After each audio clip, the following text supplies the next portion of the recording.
Stargirl, ladies and gentlemen, episode 7, Infinity Inc. Part 1. And it's your boy Icon with a little DC TV. And go on my YouTube channel and check out my review for Black Adam because it was the shite. So now, in this particular episode of Stargirl, we found out in the last episode that whoever this shadow being amongst the in the sewers had posted cameras all over Blue Valley, which Beth had found. So now the team has come up with a plan to try to take down the cameras and get the surveillance off, which was the funniest thing of all time because because Beth had came up with a plan to basically, I guess, shut down the city's power grid. While she was waiting to shut down the city's power grid, everybody was supposed to be doing normal things, acting normal, and then the moment everything went dark, then they were going to spring into action and get rid of all the cameras. And this was hilarious because we find out that Courtney's family can't act. So even they were doing the whole thing like, oh, Michael, would you please pass the sugar? And he's like, yes, father, post haste. And it was just very funny. Sylvester was on comms. He wasn't actually in the episode, which I thought was interesting. Yolanda, she's back at work. Her mama called and started giving her the 3rd degree, which was crazy. Rick, he was back at the garage with Jakeem because they need to find something for Jakeem to do. And like I said, now they're just waiting for Beth to do what she does to make the lights go dark so they can all get rid of the cameras. The lights went dark and then everybody went to go get rid of the cameras. So now in the beginning of the episode, it takes us back to good old Ginny, Green Lantern's daughter. And we see the moment where she got kicked out of the orphanage at the age of 18 and she received the power of the ring. However, she's been making this whole thing about her brother and trying to find her brother. They actually give us a scene about her brother. And the scene that they give us about her brother is it takes place at the exact same time because apparently Ginny and her brother, they're twins. And their birthdays are on the same day, obviously. So then when Ginny got kicked out of the orphanage and she received her daddy's ring, we are taken to a scene where her brother Todd was having his birthday being celebrated by the person who is, he's with. And while he was basically celebrating his birthday, the moment where Ginny had touched the ring and then the ring lit up, that moment, Todd's eyes lit up and then he started going into convulsions. Then he hit the floor. Now, this is what's very interesting because they were doing this whole thing where the Shade, he was experiencing some issues with his power because he controls the power of the shadows. But there was also this green energy that was mixing in with his power.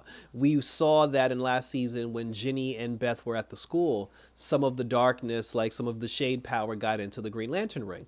But for some reason, her brother Todd, when he started going into convulsions, the moment his eyes lit up and he started, harnessing the power of the Green Lantern, this dark energy also came out of him as well. So for some reason, Todd is infused because we didn't see anything. Nothing happened to him yet. He didn't get snatched up yet and been performed on. Like they didn't do experiments on him yet. So for some reason, Todd has both dark energy and Green Lantern energy, and it's making him go crazy. Some police show up. They take him down to Helix. And while he's at Helix, he met the Skull guy, and then he met the bootleg Granny Goodness. So with that being said, I guess that rules them out as being the person who's in the sewers watching everybody. And I'm going to be honest with y'all. I'm just going to come out and say it right now. Because he wasn't in the episode at all, I feel like the person who's down in the sewers spying on everybody is actually Starman. But more on that later. So after that, they sucked him into Helix. They strapped him on a table, and they were basically draining his energy and his power for all he's worth. And Todd is, I don't know what they're doing, to be honest with you. So, so now we fast forward. And again, this took place at the exact same time that Ginny, got the ring for the first time. So Jenny has the power of light, the Shade has the power of darkness, and Todd is fused with both. So now fast forward back to the present. We're getting rid of all the cameras. We found out what's wrong with Rick. The reason why Rick's dad created a timer for the hourglass and why the hourglass is only supposed to provide him with strength for an hour is because when you have that strength for too long, it turns you angry and you become an asshole, and then you get drunk with power and start breaking everything in sight. That's what Rick was doing, and now he's a loose cannon. And they need to put that timer back on that damn hourglass. So that's what happened to Rick. So everybody's getting rid of all the cameras. Yolanda went home to get the cameras out of her room, and then her mama rolled up on her, and then she was like, "Oh, Yolanda, she's like, you're lying and you're hanging out with boys and doing drugs." And I'm just like, Jesus Christ, here we go.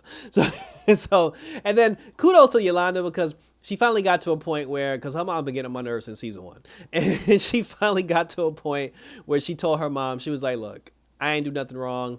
I ain't never do nothing wrong. Your over conservative ass is getting on my nerves." And then she was just like, "Look, if you trust me, And which clearly she doesn't. She said if you love me, you trust me. Clearly her mom does not trust her. We've already established that. And then because Yolanda finally stood up for herself, her mom pulled the only card that any parent can pull out of their ass when they feel like they've been beat, and she basically hit her with the as long as you're living under my house, you'll live under my rules. And then Yolanda packed her shit and she dipped. Now the funny thing about that is, she was getting on Yolanda's case, as far as the job is concerned. She, like we saw before, that she said that her dad had lost her job. The whole thing about her dad losing her job, it was never established that Yolanda's mom actually got a job. Because I said that in my old review, that she was just like, oh, because your dad lost his job, I'm letting you go back to the coffee shop so you could earn money and this, that, and the third. So technically, isn't Yolanda like paying the rent for the house?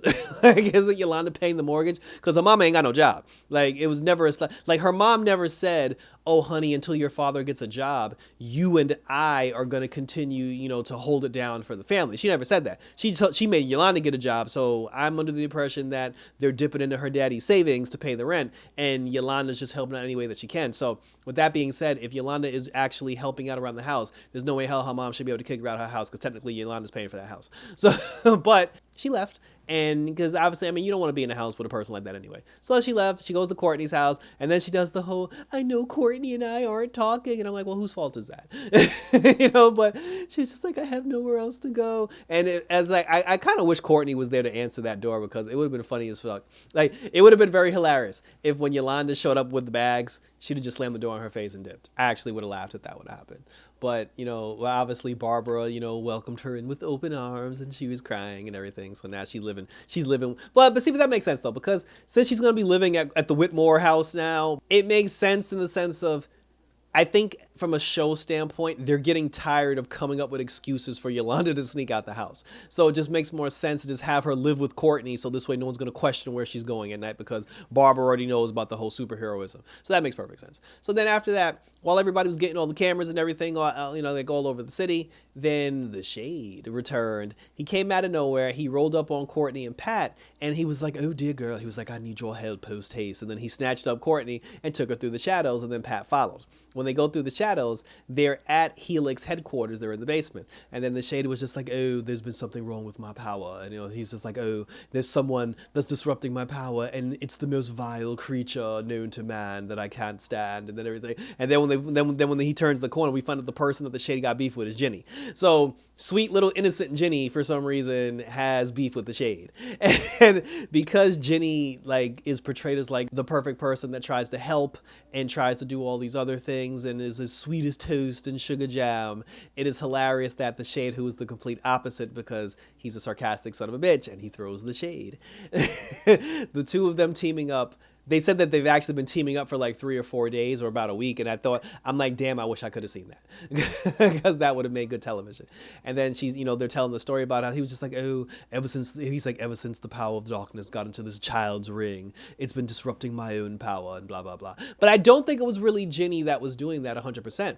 But Courtney was just like, listen, if you want to expel the darkness from your ring, she said, you need to save your brother. So then the Shade was just like, fine, we'll all go save your wretched child, your wretched kin, and then hope that I can get my power back. So then they all go upstairs, they bust through Helix headquarters, they find her brother. And when they find her brother, the Shade could sense him immediately. That's how you know Todd actually has Shade, dark, shadow realm power. Because the moment they walked by the room, Shade was like, your brother's over there. So then he was on the table, and then, the two of them met, I guess, for the first time since they were pulled apart, which is kind of weird. And then she was like, oh, it's me, your sister. And he was like, yo, get out of here. And then she tried to help him. She touched him, and then I guess because he's a fusion of both light and dark, it caused an explosion. The Shade flew back, Ginny flew back, Courtney fell over, and her brother turned into a shadow monster. And I'm like, what the hell is going on with this family? Her brother is a shadow creature, where's their mama at? We already know that their dad was the Green Lantern. What's up with their mama? Because this kid had the shadow stuff in him before he went to Helix. Questions need to be answered. And after that, I guess he tried to absorb, Courtney and Ginny, and then Pat and the Shade jumped in. I don't know why the Shade jumped in the way, but they both jumped in the way, and then they got sucked into the Shadowlands, and then that's how the episode ended. And thank you for tuning in. So now Pat is in the Shadowlands, and he's in the Shadowlands with the Shade. And I don't know why the Shade is trapped in the Shadowlands, because if the Shade controls the power of the shadows, he should be at his most powerful when he's in the Shadowlands. I have no idea why her brother has shadow powers, but I mean, we know why he's infused with Green Lantern power. But this is actually gonna be interesting. I'm at the point now where, because again, we saw the Red Skull guy, we saw the bootleg Granny Goodness, so Helix has nothing. Like, there's a separate thing that's going on with the person who's in the sewers and this whole Helix thing. And I honestly, I feel like it's it's Starman. Like, it has to be Sylvester, because Sylvester not being on comms and then him playing. But see, but then, like, when the cameras got shut off, the person got upset and banged his hand on the floor. Why would Sylvester be upset about that when he was a part of the plan? I don't know. I'm confused. But it makes for good television. I have no idea what Sylvester's role plays in all this, and I refuse to believe that Sylvester is the good guy. I feel like he's being brainwashed. I do not know who this person in the shadows is. I don't know the puzzle. Like, shit, for all we know, the person in the sewers could be Todd and Jenny's mama. That could, like, because we keep assuming the person in the sewers is a dude. It could actually be a woman, and it could legitimately be Jenny and Todd's mama. So that would actually be pretty interesting if that happens. But share your questions, comments, and or concerns down below. What do you think about the Shade's return? About Jenny coming back? Jenny's back. You know, where do we go from here? Do you think that's Todd and Jenny's mom who's in the sewers? What is Helix even doing? Like, I don't even know what Helix's purpose is. I said share your questions, and we will continue to talk about it. Hit the notification bell so you'll get notified when my other videos pop up. Because like I said, I got my review for Black Adam, which was the shit, which is on my YouTube channel. I got my Comic-Con videos on my YouTube channel. Comic-Con's up on the YouTube channel. My Fashion Week video is still going strong. We're trying to get that 4K. And on November the 3rd, we're coming back strong, everybody, with Titans. And in December, Doom Patrol. So that was it. Again, like and or subscribe to my YouTube channel. As always, I look forward to talking to you all. So until next time, as we review an adventure in the Shadowlands, take care.